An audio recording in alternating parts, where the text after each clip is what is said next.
আমি এসেছি পশ্চিম মেদিনীপুর থেকে। আমার নাম মুস্কান, আমার বয়স 19+।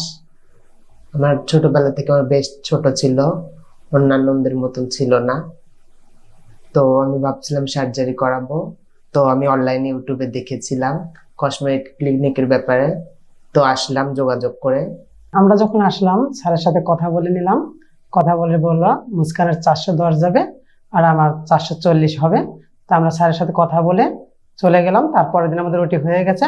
ঠিক আছে, খুব ভালো লেগেছে, এখানে এসে খুব ভালো সার্ভিস দিয়েছে, কোনো সমস্যা হয়নি। এটাই আমাদের আশা ছিল বা আশা পূর্ণ হয়ে গেছে, ভালো লাগছে অনেক। হ্যাঁ, আমাদের ওটি হওয়ার পর 5 দিন পর আমরা এসেছি। আমাদের যেটা করার ছিল করে নিয়েছি, আমরা খুব ভালো আছি, সুস্থভাবে আছি। তো আমরা এই জন্য দেখা করতে এসেছিলাম যে আমরা খুব ভালো আছি, অনেক ভালোই লেগেছে এখানে এসে। সার্জারি যখন করেছি ডাক্তার সাহেব অনেক ভালো ছিল, উনি স্যারটা আমাদের সাথে কথা বলেছে, সবসময় হাসি ভালোভাবে রেখেছে, কথার মাধ্যমে উনি কাজ করে নিয়েছে। আমরা বুঝতে পারিনি বা কোনো আমাদের টেনশন হয়নি, আমরা জানতেই পারিনি যে কখন কি হয়ে গেছে। অনেক ভালো লেগেছে, অনেক ভালো সার্ভিস দিয়েছে। যদি কারো সমস্যা থেকে থাকে তাহলে ক্লিনে যোগাযোগ করে নিতে পারেন, ফোন নাম্বার দেওয়া থাকবে এখানে। নমস্কার, ভালো থাকবেন সবাই।